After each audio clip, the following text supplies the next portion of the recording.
कि बेशर्मी, बहुत बेशर्मी से सारी बातें कही, धरातल पे ऐसा कुछ भी नहीं है। और बेशर्मी तो आप लोगों को है, एक बात तो साबित हो बेशर्मी गई। इन लोगों से ज्यादा किसको नहीं, होगी? एक बात तो साबित हो, हाँ, आपको कर्ज में भी मेडल मिलना चाहिए, आपको क्राइम में भी आ, मेडल आ, मिलना आप चाहिए, आपको लोगों कुछ को भी नहीं दिखता। बार बार जेल जाके भी राजनीति आपको करते हैं तो आपको बेशर्मी नहीं है ये? धरातल पे बार क्या बार है? जेल जाके भी राजनीति करते हैं, बेशर्मी नहीं है क्या? नहीं नहीं नहीं, नौकरियों एक को मिनट, अयोग्य एक लोगों को मिनट, देने के एक आरोप में मिनट। जेल जाने के बाद भी साढ़े तीन राजनीति सौ में रहते हैं तो बेशर्मी तो है ही है, और क्या है?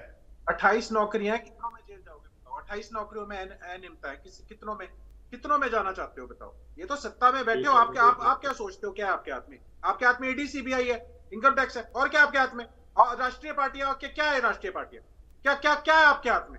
अपने हिसाब से घुमाते हो, बेहिसाब चंदा लेते हो।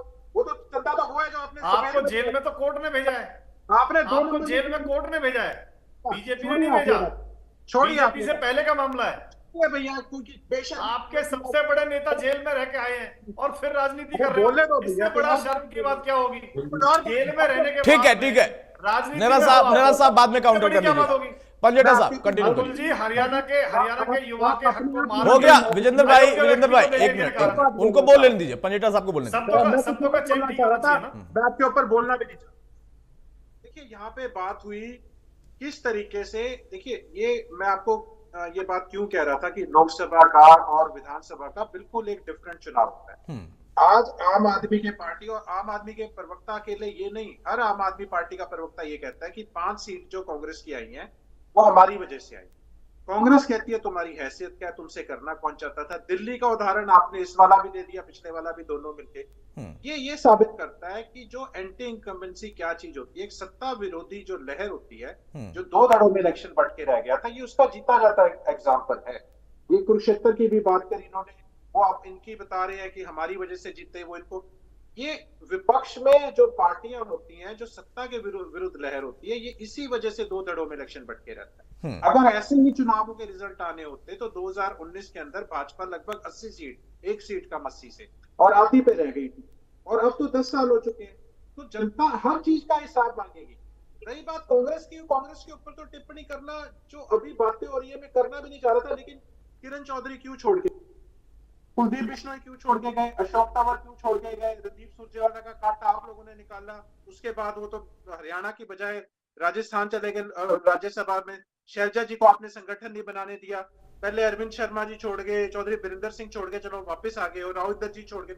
ये बहुत चीजें ऐसी होती हैं कि ये सारे फैक्टर्स काउंट होते हैं कि तब आपके पास ये लोग थे, जरूर आप तब आप बहुत अच्छे उसके साथ आप आए हरियाणा के अंदर, चाहे चौधरी बजरलाल जी के नाम पे, वो उनका नाम लेना मैं भूल गया, लेकिन अब ऐसा कुछ नहीं है, ये सारे नेता आपके साथ नहीं है। और उसके बाद अगर आप देखते हैं, चलो चौधरी बीरेंद्र सिंह की मैं नाम ले चुका हूँ, वो वापसी हो चुकी है, लेकिन आप ये कहते हैं कि सभी अलग अलग मेहनत कर रहे हैं, ये कटु शब्द है, ये कटु शब्द थोड़ी ना है, ये तो अच्छा आपके लिए, लेकिन मेहनत ही के ऊपर ही जो आज का विषय, जो पहला प्रश्न आपके साथ था, शैलजा जी ने कहा मेहनत करने की जरूरत है, आप कह रहे हैं अलग अलग मेहनत कर रहे हैं, उससे बिल्कुल विपरीत आपका जो आया। उसके बाद आप कह रहे हैं जो लड़ाई है, वो डेमोक्रेसी है, उसे अनुशासनहीनता कहते हैं, जो आज हरियाणा में सबको, किसी से छुप ही नहीं है, वो सबके नाम, सबके पास, सबको दिख रही है। लेकिन जो सेंटर का चुनाव हुआ, माने ना माने आप, धर्म के नाम पर, जाति के नाम पर, बाबाओं के नाम पर, और अब मतलब अहम मुद्दों की जो आप बात करते हो उनको छोड़ के इन मुद्दों के ऊपर कहीं ना कहीं केंद्रित रहा, ये बड़ा दुर्भाग्यपूर्ण है। ये अब जो होगा, हरियाणा का अगर चुनाव होगा, तो हरियाणा में हर व्यक्ति अपना ये देखेगा कि मेरा व्यक्तिगत नुकसान, बिल्कुल सही बात है। और पंजेटा साहब, मैं सहमत हूं, और चूंकि आप मुद्दे उठाएंगे, क्योंकि सबसे ज्यादा विपक्ष की भूमिका आप ही निभाई है, ये आपका दावा है, तो उस मुद्दे के आधार पर जनता हो सकता है कि आपका साथ दे दे। बहरहाल, राकेश बढ़ाना, अब प्रश्न यहां पर यह है कि जब आप जिक्र करते हैं कि हम दिल्ली और पंजाब में विकास कर रहे हैं, इस वजह से हरियाणा में जीतेंगे, तो विद्रोही साहब के साथ साथ बाकी मेहमान भी ये सवाल करेंगे, और मेरा भी सवाल है कि इतनी ही विकास की बात आपने की है, तो दिल्ली में लोकसभा में क्यों नहीं आप जीत गए? अतुल भाई, आपने सबको समय दिया, मुझे भी हाँ, बोलिए बोलिए सर, आपको भी समय पहले दिया।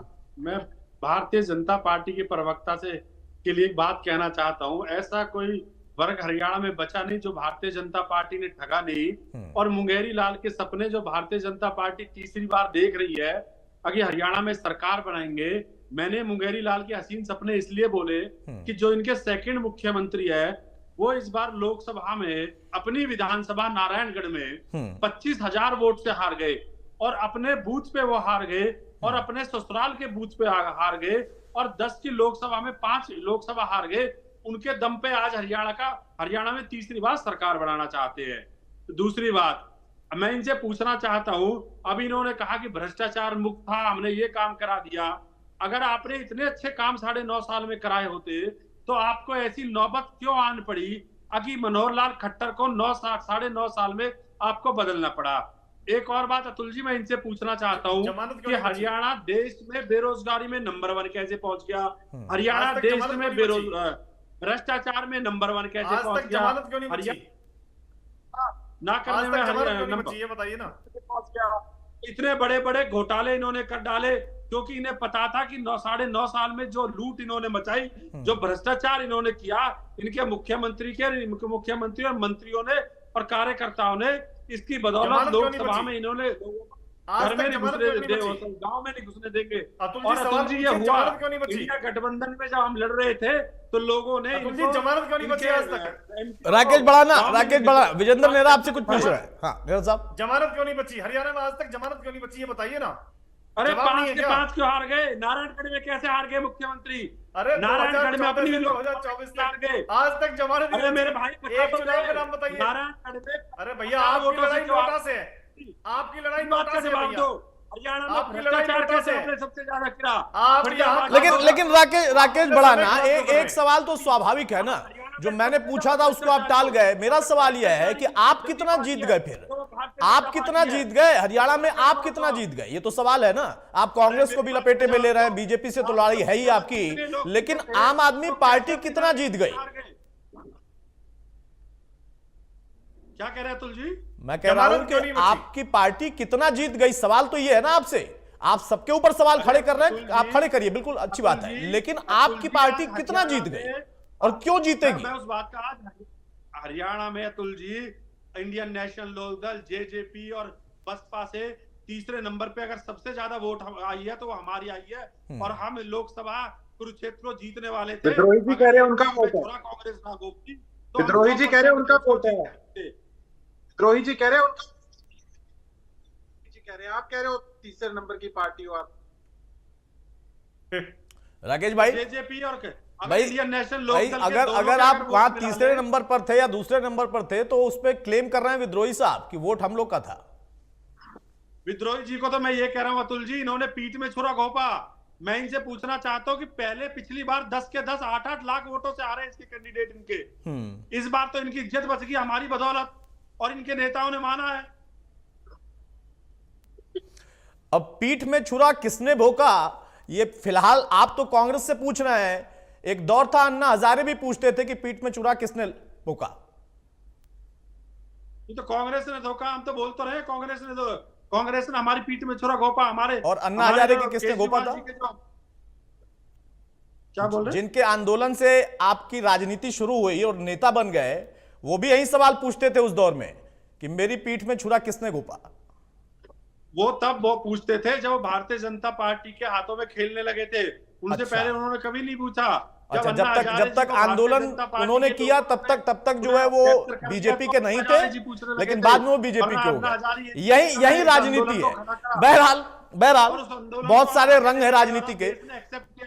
आज अतुल जी देश में तीसरे नंबर की पार्टी आज नहीं, अच्छी बात है। आप जहां पर हैं उसको कोई अस्वीकार नहीं कर सकता है। आप 2 जगह सत्ता में बैठे हैं, इसको कोई खारिज नहीं कर सकता है। वहां की जनता ने ही चुना होगा। लेकिन सवाल इस बात का है ना कि लोकसभा में आपने कांग्रेस के साथ गठबंधन किया तो कांग्रेस ने छुरा घोंप दिया, लेकिन जब विद्रोही साहब आपसे पूछें कि आप दिल्ली में विकास करने के बाद भी लोकसभा में परफॉर्म क्यों नहीं कर पाए, तो उसका सवाल का जवाब आप नहीं दे पा रहे हैं। बहरहाल विद्रोही साहब, फाइनल कमेंट जी आपका, फाइनल कमेंट चाहूंगा विद्रोही साहब।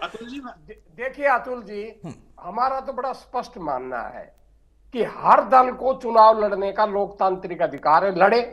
और जो भी चुनाव लड़ेगा दल कहीं न कहीं किसी को फायदा पहुंचाएगा, किसी को नुकसान पहुंचाएगा।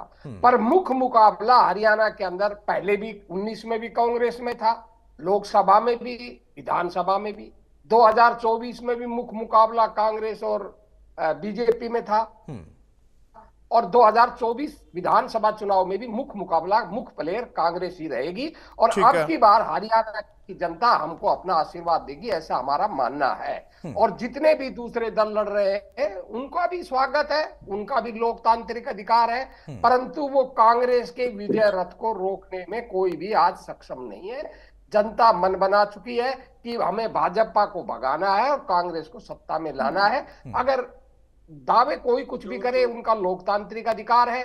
लंबी चौड़ी बात कोई कुछ करे, उनका अधिकार है। आप पार्टी ने भी बहुत लंबी चौड़ी बात कर दी। आप हरियाणा के एक एक व्यक्ति से पूछ लो किसकी ताकत थी, क्या थी, सबको पता है। हम तो ना कभी गर्व करते हैं ना कभी असत्य बोलते हैं। दिल्ली का मैंने उदाहरण दिया था, इन्होंने अलग अलग लोकसभा का चुनाव भी लड़कर देख लिया, तब भी हमको ही ज्यादा वोट मिली थी, इनको नहीं मिली। अगर मैं फिर कह रहा हूं, अगर हम दिल्ली में इनसे अलग चुनाव लड़ते तो हमें फायदा होता, क्योंकि जो दिल्ली में इनके प्रति जो रोष था, अरविंद जी जेल में जो गए, भ्रष्टाचार के आरोप थे, वो हम पर भी नुकसान हुआ। ठीक है, राजनीति में होता है, पर हमने कभी इन पर आरोप नहीं लगाया। ये तो यही लोग हैं, इन्होंने हमसे समझौता किया, हम पर ये आरोप लगा रहे हैं, इनकी मर्जी लगाए। और आज भी इंडिया गठबंधन में है, हम ही इनको बचा रहे हैं। अरविंद केजरीवाल को जेल जाने से बचाने, मनोज सिसोदिया की जमानत करवाने में सारा देश जानता है कि कांग्रेस के ही वकील हैं, कांग्रेस के ही लोग हैं जो इनको बचा रहे हैं, और फिर भी हमको ही गाली बक रहे हैं। स्वागत है आपका, मैं क्या कर सकता हूं। और हमने कभी नहीं कहा, ये लोकतंत्र की खूबसूरती है कि विद्रोही साहब गाली का भी स्वागत कर रहे हैं। कुछ नहीं कह रहे सर, हम तो फिर भी कुछ नहीं कह रहे। और ना मैंने कभी ये राकेश भड़ाना अब इस पर कुछ कहेंगे? मैं जवाब दूं जरा अतुल जी, जल्दी से। मैं आ रहा हूं, नीरज साहब आ रहा हूं, आपके पास आ रहा हूं। कांग्रेस दोनों एक ही थाली के चट्टे बट्टे हैं। इनको ये कह रहे हम सरकार बनाएंगे, वो कह रहे हम सरकार बनाएंगे, परंतु इस बार हरियाणा में एक थाली के चट्टे बट्टे वो हैं और इंडिया गठबंधन में आप हैं, ये तो गजब का है। नहीं, हम तो कहाँ इंडिया गठबंधन में, हम तो है नहीं इंडिया गठबंधन। अब ऐलान कर दिया, नहीं रहेंगे ना? ये तो जबरदस्ती हमें अपने एक, अच्छा, वहां पे भी जबरदस्ती ले गए थे भाई, ये तो बड़ा नहीं, गलत है। विद्रोही साहब, आप लोग जबरदस्ती देखिए पार्टियों को अपने गठबंधन में शामिल करा लेते हैं, ऐसा मत किया करिए। आप इनके नेता नहीं, आप लोग ऐसे जबरदस्ती गठबंधन मत कराया करिए। गठबंधन सहमति से होना चाहिए, जबरदस्ती का नहीं होना चाहिए। बहरहाल नेहरा साहब, विजेंद्र नेहरा, फाइनल कमेंट भाई। एक दौर था कि रथ यात्रा आप लोगों ने निकाली थी, अब विद्रोही साहब कह रहे हैं कि विजय रथ निकल चुका है और सारे नेता भी रथ पर सवार हो गए। देखिए अतुल जी, कांग्रेस पार्टी का रथ तो पहले से पंचर है, धक्का मार मार के बड़ी मुश्किल से ये चला रहे हैं, उसके भी टायर घिस चुके हैं। तो कांग्रेस पार्टी का जो रथ है वो आगे नहीं बढ़ पाएगा। यहाँ तो हरियाणा प्रदेश माननीय मुख्यमंत्री श्री नायब सैनी जी के नेतृत्व में ये नॉन स्टॉप हरियाणा विकास की रफ्तार पकड़ चुका है, जो रुकने वाला नहीं है। हरियाणा का इतिहास है कि देश में जिसकी सरकार बनती है, हरियाणा में भी उसी की सरकार बनती है। तीसरी बार भारतीय जनता पार्टी की हरियाणा प्रदेश के अंदर सरकार बनाने का मन हरियाणा प्रदेश की जागरूक और देवतुल्य जनता बना चुकी है। यहाँ का किसान, युवा, महिला, व्यापारी सब बना चुके हैं। और इनमें अगर दम है, जिस तरह से हमने माननीय मुख्यमंत्री श्री नायब सैनी जी का चेहरा मुख्यमंत्री के लिए घोषित किया है कि तीसरी बार वो हरियाणा का मुख्यमंत्री बनेंगे, जनता जनार्दन के आशीर्वाद से, कार्यकर्ता की मेहनत से, हमारी योजनाओं के दम पे, इनमें अगर दम है तो मुख्यमंत्री का चेहरा घोषित करें। अभी तक कांग्रेस पार्टी ने अपने मुख्यमंत्री का चेहरा घोषित क्यों नहीं किया? कुमारी शैलजा जी कहती है मैं बनूंगी, सुरजेवाला जी कहते हैं मैं बनूंगा, बहुत सारे नेता है ना, बहुत सारे नेता है, सब मेहनत कर रहे हैं, सब मेहनत कर रहे हैं, इसलिए उन्होंने अलग अलग कोई चेहरा नहीं घोषित किया, एक चेहरा को नहीं घोषित किया, अलग अलग घोषित तो करें ना अतुल जी, घोषित तो करें ना, कम से कम ये तो उनकी पार्टी का अधिकार है ना, आपके कहने से क्यों घोषित करें? मैं तो इसलिए कह रहा हूँ हुड्डा साहब को आगे करके चलते हैं, तो उनका चेहरा घोषित करके देख लीजिए। जब हुड्डा साहब को इन्होंने आगे किया, इनको हार मिली है। देखिए 2004-5 के अंदर जब इनकी सरकार